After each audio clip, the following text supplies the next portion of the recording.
देश के तमाम टेलीविजन के पत्रकार और देश के अंधभक्त नफरती चिंटू ये दावा कर रहे थे कि देश विदेश में मोदी जी का डंका बज रहा है, लेकिन जैसे ही एक आंकड़े ने अंधभक्तों के होश उड़ा दिए। ये कहें कि उनका जो झूठ का पिटारा था वो पूरे तरीके से अब फटता हुआ दिखाई दे रहा है। जिस तरीके से माहौल बनाया जाता है कि विदेश में डंका बज रहा है, विदेश में मोदी जी की वाहवाही हो रही है, लेकिन जब देश के हालातों को उठाकर देखेंगे तो सोचिए, जनता भुखमरी से, बेबसी से, लाचारी से, बेरोजगारी से, महंगाई से उनकी कमर तोड़ती हुई दिखाई दे रही है। विश्व में डंका बजाने वाले अंधभक्तों को ये आंकड़े दिखाओ कि अपना देश दुनिया के सबसे 10 शक्तिशाली देशों की सूची से बाहर आ चुका है। डॉलर के मुकाबले रुपया गिरता जा रहा है। भारत पासपोर्ट रैंकिंग 85वीं पायदान पर हो गई है। भुखमरी में भारत का स्थान 105वें नंबर पर है। तो सोचिए किस तरीके से विदेशी डंका बज रहा है मोदी जी का, जिसकी लगातार फजीहत हो रही है। तमाम लोग आलोचना कर रहे हैं कि ये सब झूठे आंकड़े हैं। असली आंकड़ा है कि व्हाट्सएप यूनिवर्सिटी में अंधभक्तों का वर्चस्व कायम है। हिंदू राष्ट्र बनाने के लिए जिस तरीके से लगातार सोशल मीडिया के पत्रकारों को डराया जाता है, जनता को डराया जाता है, सच लिखने और सच पूछने पर कोई भी जवाबदेही करने के लिए तैयार नहीं। प्रयागराज में जिस तरीके की घटना हुई उस पर सरकार ने पहले ही हाथ खड़ा कर लिया है। उत्तर प्रदेश में बच्चियों की सुरक्षा को लेकर सवाल पूछा जाता है, इस पर भी कोई बात बहस करने के लिए तैयार नहीं। उल्टा चोर कोतवाल को डांटे। योगी सरकार से सवाल पूछने के बजाय वो किस तरीके से उलूल जुलूल बयानबाजी करती है और एक दलित सांसद को अपमानित करने का काम कर रही है। साक्षी जोशी जो एक पेशे से पत्रकार, वो लिखती हैं, फोर्ब्स को नहीं मानते, व्हाट्सएप यूनिवर्सिटी पे हम पहले स्थान पर हैं।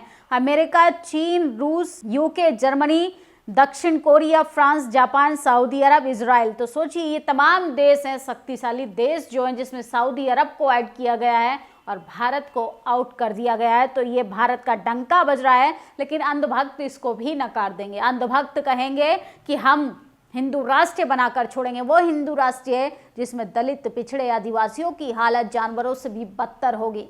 सोचिए, एक व्यक्ति, एक विशेष जाति के लोग चाहते हैं कि एक विशेष जाति के लोगों का ही वर्चस्व बना रहे, चाहे नौकरियों की बात हो, चाहे सामाजिक स्तर पर बात हो। अयोध्या के कोतवाली क्षेत्र में 22 वर्षीय दलित युवती की निर्मम हत्या कर दी। तो आज संसद के बाहर चंद्रशेखर आजाद ने धरना प्रदर्शन किया है कि अयोध्या की बेटी को जिस तरीके से हैवानियत के साथ उसके साथ गैंगरेप हुआ, उसकी आंखें फोड़ दी, पैर तोड़ दिए गए, पूरे शरीर को गंभीर रूप से घायल कर दिया, उसको जल्द से जल्द इंसाफ मिले। और सरकार सोचिए इन तमाम खबरों को महत्व नहीं देती है, क्योंकि देश का टेलीविजन ही पहले ही गिव अप कर चुका है, पहले ही सरकार के आगे नतमस्तक हो चुका है। जिस देश का टीवी अखबार सरकार की चाटुकारिता करता हो, वहाँ पे गरीब की खबर नहीं होती है, दलित की खबर नहीं होती है, आदिवासियों की खबरें नहीं होती हैं। उनका सिर्फ खबरें होती हैं सरकार का गुणगान करना। फोर्ब्स ने जारी की दुनिया के सबसे ताकतवर देशों की सूची, टॉप 10 से बाहर हुआ भारत। सूची में फोर्ब्स ने इस बार भारत को बाहर कर सऊदी अरब को शामिल कर लिया है। इस सूची में पहले स्थान पर अमेरिका, दूसरे पर चीन, तीसरे पर रूस, साथ में 10वें नंबर पर इजराइल है। और सोचिए, अंधभक्त कहेंगे कि ये आंकड़े झूठे हैं।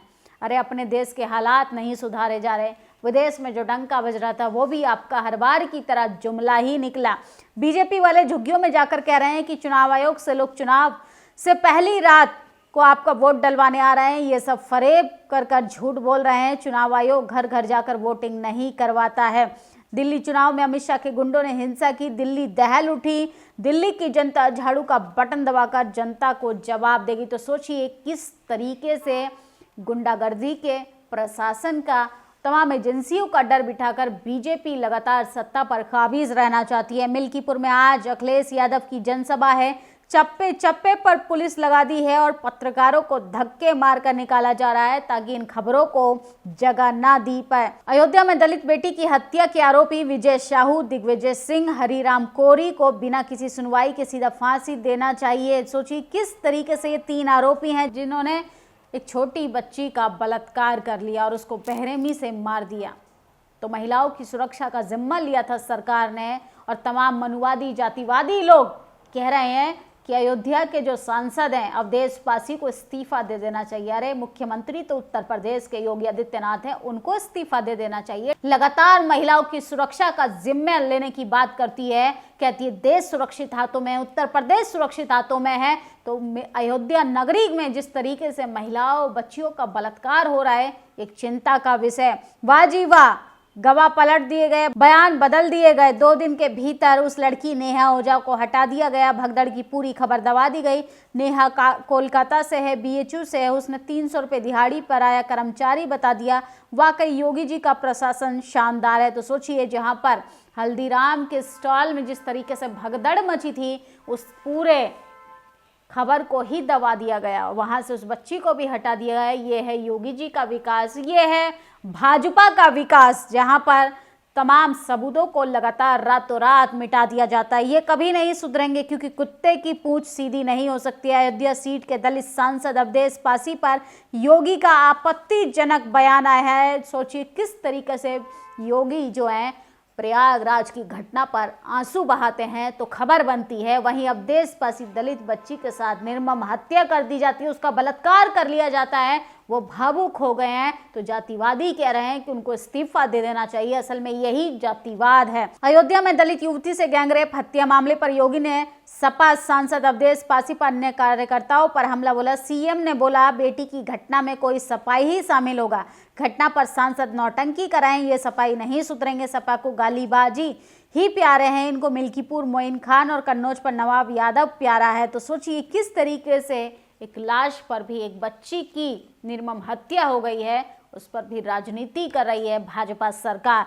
मैं CM योगी आदित्यनाथ से आग्रह करता हूं कि महाकुंभ के बजट को लूटने के लिए मुख्य सचिव और उनके सहयोगी के खिलाफ FIR दर्ज करे। वे तीर्थ यात्रियों की मौत के लिए जिम्मेदार हैं और उन्हें NSA के तहत जेल भेजा जाना चाहिए। तो नंद किशोर गुर्जर जो भाजपा के विधायक हैं, लूनी गाजियाबाद से लगातार BJP पर सवाल से हमला कर रहे हैं, जिसका जवाब वो चाहते हैं कि श्रद्धालुओं की मौत का जिम्मेदार कौन है।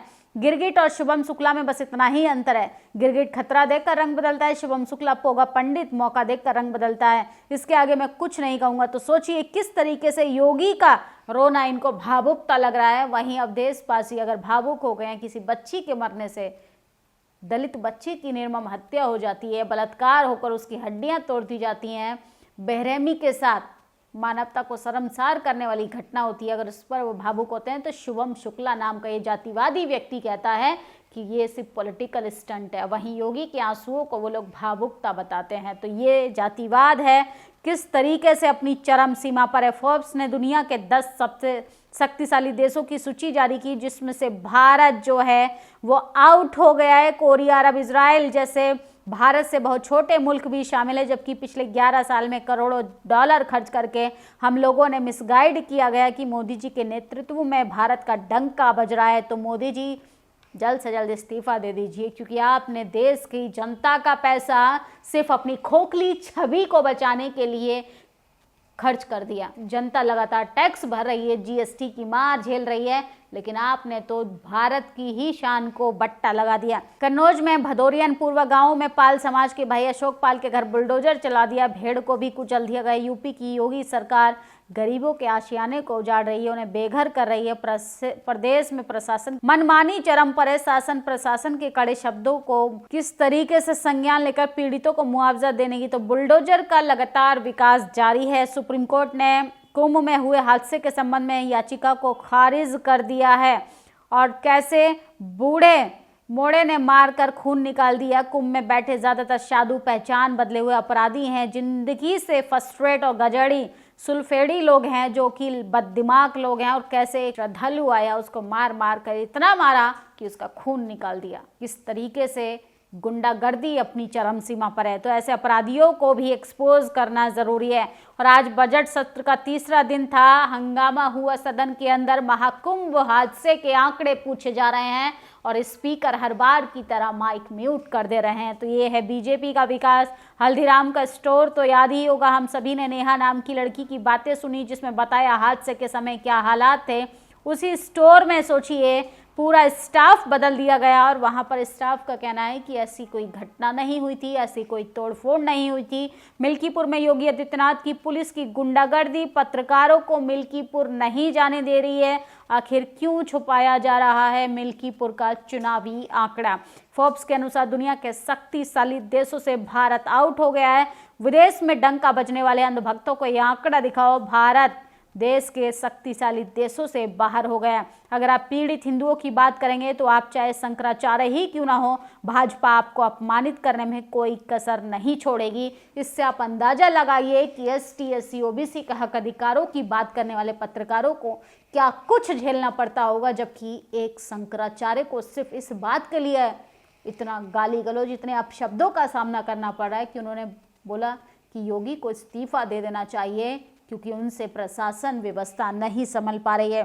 महाकुंभ क्षेत्र में आने जाने वाले राहगीर श्रद्धालुओं पर बाबा कोड़े मार रहे हैं और सोचिए इसका अब लपेटे में यूपी पुलिस भी आ गई है। तो कैसे अपराधियों का जो है वर्चस्व कायम है, लगातार धर्म की आड़ में गुंडागर्दी कर रहे हैं। और अयोध्या में जिस तरीके से दलित बच्ची के साथ बर्बरता हुई, ये खबर जो है देश की टीवी अखबार की नज़रों में खबरें नहीं है। वहीं वेस्ट बंगाल की खबर हो या किसी दलित, ओबीसी, पिछड़े, आदिवासी मंत्री की अगर सरकार हो तो उनकी पैंट खोलने का काम करती है। लेकिन वहीं भाजपा सरकार, डबल इंजन सरकार के रहते हुए ना कोई सवाल पूछा जाएगा, ना कोई जवाबदेही होगी, ना प्रशासन जिम्मेदारी लेगा, ना सरकार जिम्मेदारी लेगी, बट उल्टा तमाम लोगों को ही दोषी ठहरा जाएगा जो पहले से ही पीड़ित हैं। आपकी इन खबरों पर क्या प्रतिक्रिया है, कमेंट बॉक्स में जरूर बताएं। शुक्रिया।